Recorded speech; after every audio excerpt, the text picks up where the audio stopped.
Hello everybody, my name is Dandy with Key Smash Studios, and today I'm going to go over my favorite method of fast farming for the modded Minecraft mod pack MC Eternal. So this is going to be a combination of a few different mod pieces, but it is my favorite way to set up a fast farm. So let's go ahead and get into it. So I went ahead and our area is getting wider, so I went up and set just a portal so I can go ahead and go where I need to go. So here we are. So this is what the final product looks like. It uses a couple different pieces here, but essentially this is going to help your farm and anything you grow on it grow as fast as possible and always stay hydrated. Now, this isn't an automated method for harvesting. We have a video that kind of covers that was made by one of my commiserates, Terry.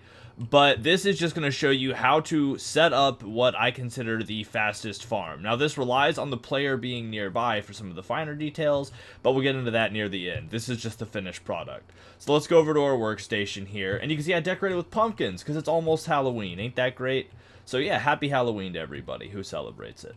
So the pieces you're going to need for this are worms, first and foremost. Worms are actually from the Actually Additions mod. It's funny how I threw the word actually in there. I'll move that out of the way. So you're going to need to find some worms, which I'll go over. You're going to need an Aqueous Accumulator from Thermal Expansion. It's a really good way of transporting water to keep that sprinkler running that you see without requiring any energy. So it's pretty early game. It's not very expensive. You're going to need a sprinkler. This is from Agricraft, which agriculturally correct. So you're going to need one of those. You're going to need something called, and a couple of them, called wooden irrigation channels, but these are all very cheap. This is a very easy setup. You're going to need wooden water tanks, also very cheap. And the best and cheapest method for transporting water the short distance that I use is Fluiducts. They are just also very cheap, and they do the job perfectly for what you're going to need. So I'm going to go over first how to make all of these. So we're going to start off with worms. Worms, I have 64 I gave myself, but you don't make worms, you find them. So as you're setting up your farms, you're just going to go around hoeing all kinds of area to start setting a farm up. Well, in this mod pack in MC Eternal, you will find worms. Now, you're never guaranteed to find them, so you can spend a good amount of time hoeing around. But see, there you go. I just found 2. So all you do is build a hoe, go around, and look for your worms. You're going to want at least, I think I usually use 8 per plot, so get at least 8 if you're going to do a 7x7 plot. Also note, which I'll explain when I make our own plot, but 7x7 is the maximum range that one of these sprinklers can cover. So make sure that that's your limitation, or that you mark out each area 7x7. That is just what I prefer to do. So the Aqueous Accumulator takes some resources. I'm actually going to go ahead and pull up the Aqueous Accumulators requirements, and they're not super complex. It looks a little daunting, but most of this is very easy. So the first thing you're gonna want to get is your glass. I chose spooky orange glass because Halloween, and you'll put that right there. The next thing that you're going to see is you need a bucket. Again, very simple. And I'm gonna go ahead and knock out the iron gears too. So just take any iron. 3 iron is gonna make you your bucket, but you should know that. And then 4 iron is going to get you an iron gear. And of course I ripped that extra piece of iron out. So 1 iron gear, we need 2 of them. So there you go. There's 2 iron gears. So we'll go ahead and put the bucket up here and the 2 iron gears down here. So the last 2 things you need are going to be a device frame and a redstone servo. Now the servo is very simple. 2 redstone, 1 iron. So grab your redstone. Top, bottom, said that backwards, 1 piece of iron, you have a servo. Again, not very expensive aside from the redstone. And then the machine frame, or device frame. It looks a little scary, but it's actually just glass, some tin, and some copper. So grab your copper and tin, and it's exactly as you would imagine it. So we need a copper gear, that's just 4 copper. You put that there, you put tin ingots, you put your glass, and boom, you have a device frame. A little scary looking on the outside, but really easy to build once you get into it. And then you're going to have your Aqueous Accumulator. And what this does is it pulls water from around it and supplies it outward, without requiring any power. So it's very early game friendly. The next thing you're going to need is a sprinkler. Again, a very cheap resource. All you really need is iron and wood. I have everything in here already, but I just wanted to go ahead and show y'all how to build these. So to build a sprinkler, and again, I'll pull up the recipe so it's easy and you can follow along. This sprinkler, don't worry about open blocks. Don't do that. Do AgriCraft. So you just need one of any type of wood slab. So we'll go ahead and make that. So wooden slab is just 3 planks. Very easy. So add the 1 wood slab right there. And then you need 1 iron bar, a bucket, which we went over earlier. Nice and easy. Very simple. Put those into place. Bucket, 1 iron ingot, and then you just need... Oh, I did that backwards. And then you need 2 iron fences. Which, of course, you can only craft these in bulk, and they can be a little costly, but it's nothing to worry about. It's just 6 iron bars. You have 16, or iron ingots. It makes 16 iron bars, and you have your sprinkler. So, yet again, a very, very simple thing to build. Next, we'll go ahead and get through the irrigation pipes. I'm not even going to pull up the recipe for these. All you need is planks. It's just 1, 2, 3, 4. Like a plus without the little middle block. And that gives you 4 irrigation channels. And that's all you're going to need to set up the way I'm setting things up. So next up, you're going to need, again, very easy. This is called a wooden water bucket. And again, I'll just hold that so you can see the name. Or wooden water tank bucket. So you just, it's like making a cauldron, but with wood. It'll give you 4 of them, so you can set up 4 different farms, because you only need 1 of these per farm. Last but not least is the Fluiduct. So these are actually, again, very easy to build. All you need is the copper ingots, which I already have, and the glass. So you take 1 piece of copper, I believe. I'm just going to guess, see if I'm right, and 2 glass. Okay, I had it backwards. So 1 piece of glass and 2 copper, and you get 6 Fluiducts. That's enough for 2 farms. So again, this is a very, very friendly early game setup. So now that we have all of this, I'm going to grab these potatoes, because that's what we're going to plant, and I'm going to show you how we're going to set up our farm. So I already prepared a 7x7 plot, and obviously the first thing you do is just hoe the ground. Now you might be wondering, Dandy, with the sprinkler system on top, spraying all the water around like it is, why do you still have a block in the middle? Aren't you wasting a block? A little bit of yes, a little bit of no. So, the sprinkler does provide water, and shoot, I think even the worms technically take care of things. But with the sprinkler on top, it will keep everything watered, but you'll see it kind of flash in and out of being watered. So you can see here, these are slowly getting watered, and once they are all wet, they're going to stay wet because of this block right here. This block reaches out on all sides to each of these corners and will keep everything this dark, wet, ready to grow color. With the sprinkler, it maintains that, but you'll see things flash dry every so often for a second or two, and I just didn't like watching everything flash, so I like to leave this here because it also works as a marker while I'm building. The first thing you're going to do is take this Aqueous Accumulator you built and plop it right down here in the middle of this. You need water on either side to make it work best, at least that's what I've discovered.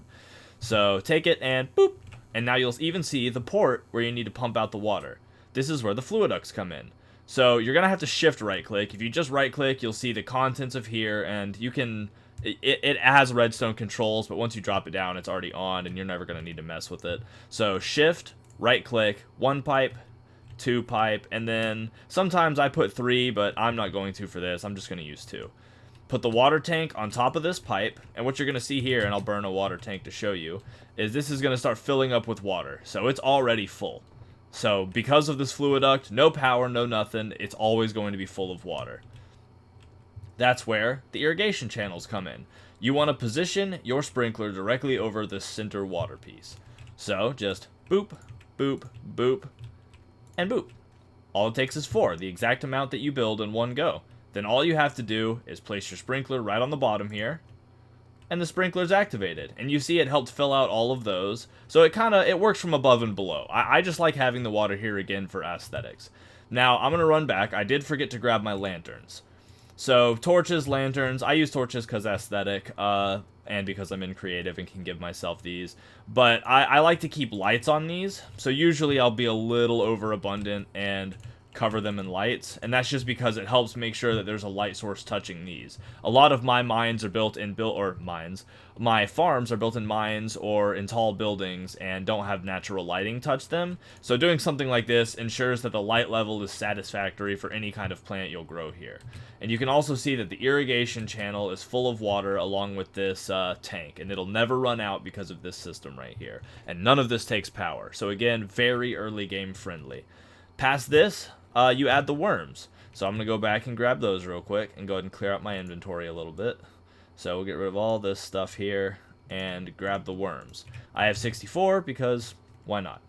Usually the way I lay them out, and it overlaps a little bit, is I start at one of these, so go from the corner, one in, place it, two over, two forward, two forward, two over, two down.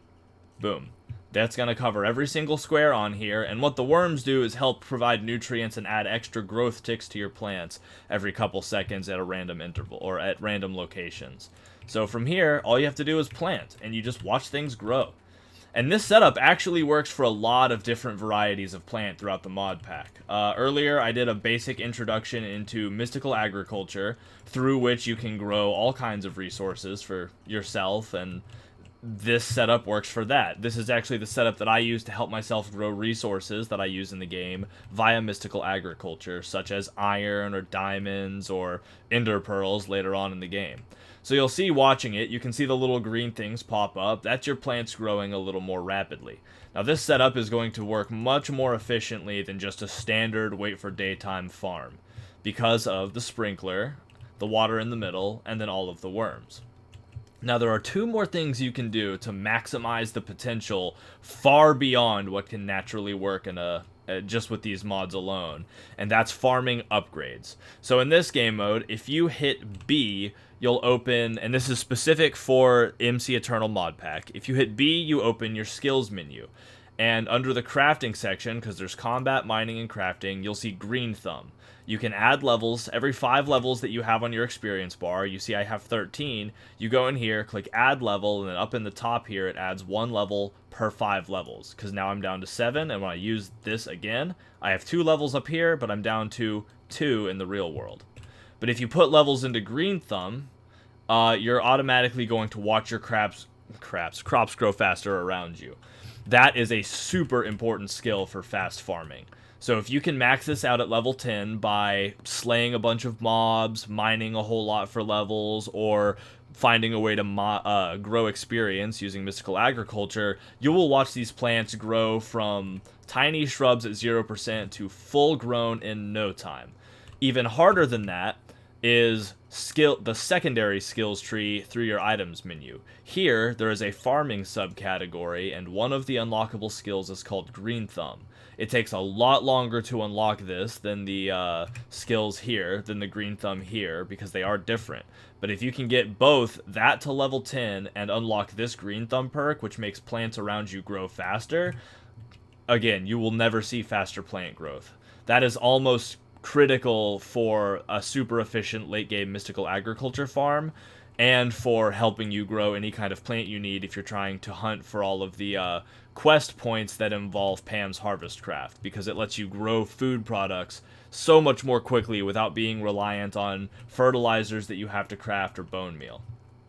But yeah, this has been an introduction into my favorite type of farm, and you can use it to grow just about anything. From Pam's Harvest Craft to mystical agriculture, you're going to see a lot of potential out of this farm setup, especially if you can pump levels into both of the green thumb skills that I showed you.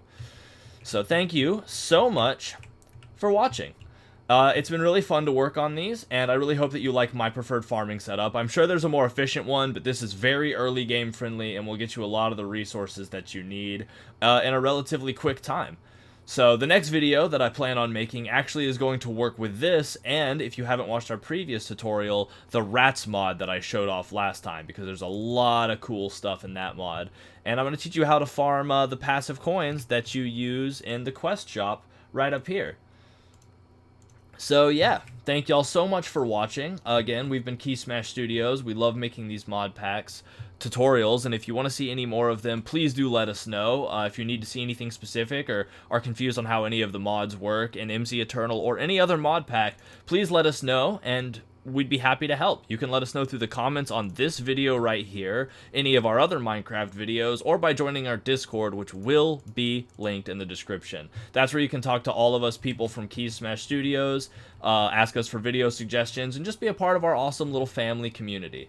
So again, thank y'all so much. Check out all of our other socials down below. Subscribe because it would help us grow really big, and we're really trying to do that so we can reach more people and help more people learn how to do game design in Minecraft.